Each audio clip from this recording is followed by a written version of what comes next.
Hello guys, कैसे आप सब लोग। आपका स्वागत है। मैं लेके आ चुका है एक और नई मानवा। तो चलिए मेरा इसी बकवास से शुरू करते हैं।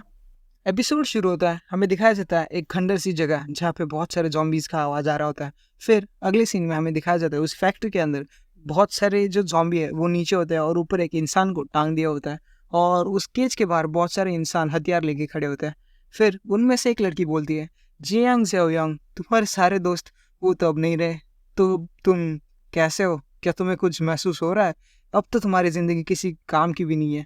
फिर वो जो बंधा हुआ लड़का होता है वो अपने मन में सोच रहा होता है, डैम, ये सारी मेरी गलती है। मैंने अगर कुछ कर दिया होता तो आज तुम्हारी ये हालत नहीं होती। और फिर वो जोर से चिल्लाते हुए बोलता है कि तुम कुत्ती कुत्ती कमीनी, तुम साला कुत्तियों की मौत मरोगी, ये सब चिल्ला रहा होता है। और फिर वो लड़की, वो जो व्हाइट सूट वाला आदमी है, उससे चिपक जाती है और बोल रही होती है, देखो ना, वो कितना गुस्से में है और मेरे पे गुस्सा कर रहा है। और फिर वो आदमी बहस के बोल रहा होता है, अच्छा तो हम उसे धीरे धीरे करके मारेंगे ताकि उसको दर्दनाक मौत मिल सके। तब तो तुम्हारा गुस्सा शांत होगा ना बेबी। और एक बात तो कहनी पड़ेगी, हमें उसे थैंक्स बोलना चाहिए, हमारे महीनों का राशन जो उसने कलेक्ट किया है। और वो बटन दबा देता है। बटन दबाने के साथ ही अपना जो मेन कैरेक्टर होता है, वही लड़का, वो नीचे गिर जाता है उसकी रस्सी। और फिर बहुत सारे ज़ॉम्बी उसको घेर लेते हैं। बहुत सारे ज़ॉम्बी उस पर अटैक करते हैं और उसकी चीख निकल रही होती है। और वो अपने मन में रोते हुए बोल रहा है, चुइजिंग लिू जिंगटियांग, अगर मुझे चांस मिला, मैं अगर वापस जिंदा हुआ, तो मैं तुम दोनों को नहीं छोड़ने वाला। तुमने जो मेरे साथ किया उसका दुगना मैं लौटाऊंगा।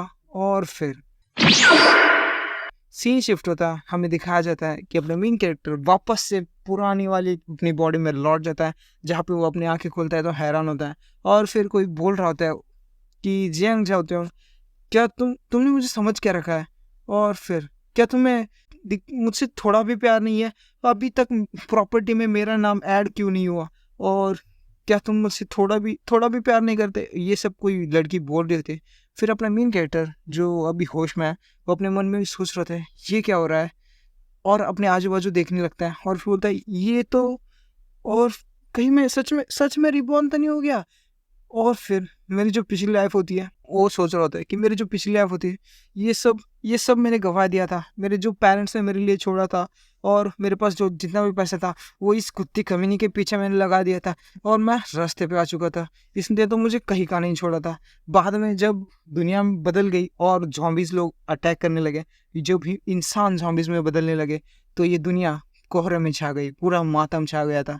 तब मेरे मेरे दोस्तों के साथ मिलके अपना एक बेस बनाया था, एक सेफ जोन बनाया था, जहाँ पे हम सरवाइव कर पाए थे। लेकिन वो कुत्ती कमीनी वहाँ पे भी आ गई थी, मुझे उस पर दया आ गई, तो मैंने उसको रिफ्यूजी मैंने की जो शरण लेते हैं वो उसको रख लिया था। लेकिन उसने रात में ही उसके जो एनिमी होते हैं उनके लिए गेट खोल दिया, और वो हमारे लिए हमारी मौत का कारण बनी, और हम सब बर्बाद हो गए। और फिर बाहर से कोई लड़की, वही लड़की बोल रही थी, तुमने तो अभी तक मेरा जो दहेज है वो 1 रुपया तक वापस नहीं किया। मैं 4 लाख के नीचे तो 1 रुपया नहीं लेने वाली। सॉरी, 40 लाख है ये। फिर वो बोल रहे थे, क्या तुमने सुना नहीं?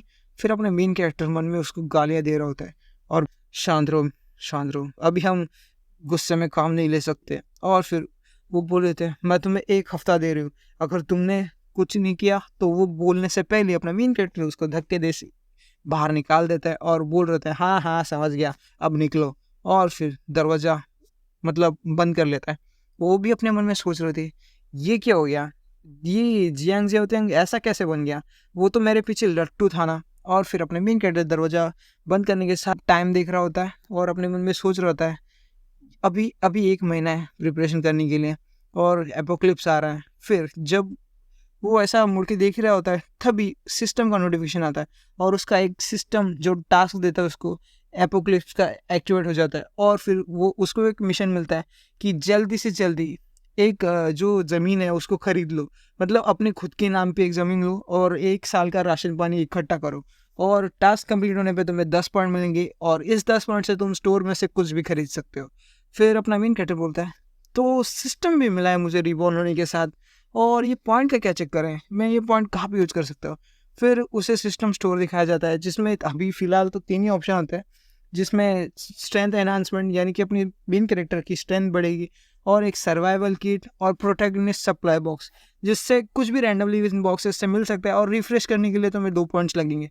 अपने मेन कैरेक्टर के पेट से ज़ोर से आवाज़ आती है और फिर अपना मेन कैरेक्टर बोल रहा होता है, मैं तो भूल ही गया था, ये वो टाइम है जब मैं उस कुत्ती कमीने के पीछे पागल हुआ करता था और उसका दहेज, उसका सब देने के चक्कर में मैं तो पूरा कुपोषित ही बन गया था।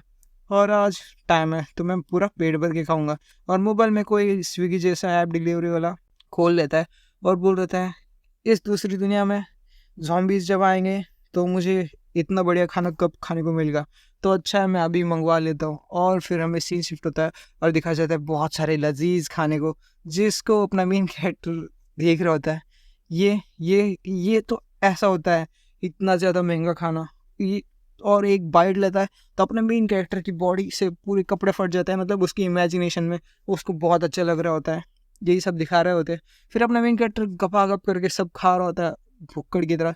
तभी उसका फ़ोन बजता है और ये और किसी का नहीं, वो जो कुत्ती बीच है उसका ही दोस्त का होता है। अपना मेन कैरेक्टर भी मन में बोल रहा था, ये कुत्ती कमीने अपनी दूसरी कुत्ती कमीनी दोस्त के पास चली गई है ना। और फिर जब अपना मेन कैरेक्टर वो फ़ोन उठाता है तो वहाँ से ज़ोर से चिल्लाने की आवाज़ आती है, जियांग जाओ त्यांग, तुम्हें कोई अक्ल नहीं है? तो वो तो बस तुम मेरी टेस्ट कर रही थी कि तुम उससे कितना प्यार करते हो, तो तुमने उसको ऐसा किया और तुम उसको फैमिली में अपनी नहीं रख सकते, ऐसा वगैरह उसको सुना रही होती है। फिर अपना मेन कैरेक्टर उस पर जोर से चिल्लाता है, तुम्हें क्या लगता है तुम कौन हो मुझे टेस्ट करने वाली, अब निकल जाओ मेरे नज़रों से सामने से। और वो कुछ बोलने से पहले अपना मेन कैरेक्टर फ़ोन रख देता है। फिर चैन का सांस लेता है और बोल रहा होता है, मुझे अब एक ज़मीन खरीदनी है ना, और मैं तो सबसे सेफेस्ट बिल्ड बनाऊंगा और इस पूरी लैंड में राज करूंगा, जो पानी के नज़दीक हो, जहाँ से फॉरेस्ट नज़दीक हो और जिसमें डिफेंड करने में बहुत अच्छा हो। ऐसी कोई जगह मिल जाए तो अच्छा हो जाए। फिर हमें सीन शिफ्ट होता है, दिखाया जाता है अगली सुबह, जहाँ पे अपने मेन कैरेक्टर किसी लैंड रजिस्टर या फिर रियल इस्टेट ऑफिस में आता है और वहाँ पे एक लड़की उसका वेलकम करती है, हेलो सर, आपका स्वागत है हमारे रेंट और बाय हाउस ऑफिस में। तो अपना मेन कैरेक्टर बोलता है कि मुझे कुछ नहीं चाहिए, मतलब मैं इस काम के लिए नहीं आया हूँ। मतलब वो लड़की पूछ रही होती है, तो आप क्या घर वगैरह फ्लैट वगैरह कुछ लेना चाहते हैं? फिर पीछे से उस स्टोर का मैनेजर आता है जो कि अपने मेन कैरेक्टर को जानता है शान से। वो बोल रहा है, जय नहीं, अच्छा हो तुम आ गए, टॉयलेट साफ़ करने में लड़कों की कमी पड़ रही थी और वो जो डिलीवरी बॉक्सेस है वो भी उठा देना। और फिर वो लड़की बोल रही थी, मैनेजर जो, क्या आप इस मेहमान को जानते हैं? फिर वो बोल रही थी, मेहमान? ये कोई हमारा मेहमान वगैरह नहीं है, इसके पास तो फूटी कौड़ी तक नहीं है। और फिर उसको जाने को बोलता है उस लड़की को, लेकिन वो लड़की बोल रही थी, पर फिर वो झैंग है वो मैनेजर, वो बोल रहा था, क्या तुमने उसके कपड़े नहीं देखे, कितने चीप कपड़ों में आया, और वो दादाजी के ज़माने वाली पैंट वगैरह, क्या तुम्हें किसी भी एंगल से वो हमारा कस्टमर लग रहा है? फिर मेन कैरेक्टर उसको बोलता है, क्या कहा तुमने, तुम कितनी रूड बात कर रहे हो, तो तुम ऐसे देखते हो अपने कस्टमर्स को? और फिर अपना वो जो मैनेजर होता है वो बोलता है, मैं तुम्हें छोटा देख रहा हूँ, तुम्हारे जो स्टेटस है ना, उस तुम यहाँ पे टॉयलेट का पेपर भी खरीद नहीं सकते, अगर ऐसा तुमने कुछ खरीद भी लिया तो मैं ना गू खा लूँगा, ऐसा बोल रहा होता है। और फिर अपना मेन कैरेक्टर भी उसको गुस्से से देख रहा होता है। और यही पे आज का चैप्टर एंड होता है। अगर आपको ये स्टोरी पसंद आई तो लाइक करना, सब्सक्राइब करना ना भूलिएगा। अगर स्टोरी को आगे भी कंटिन्यू करना है तो मुझे कमेंट सेक्शन में सपोर्ट दिखाना ना भूलिएगा। वैसे मैं इसका सीरीज़ का और एक एपिसोड लाने वाला हूँ, अगर आपको पसंद आती है तो मैं इसको कंटिन्यू करूँगा। तो आज के लिए इतना ही, बाय गाइज़।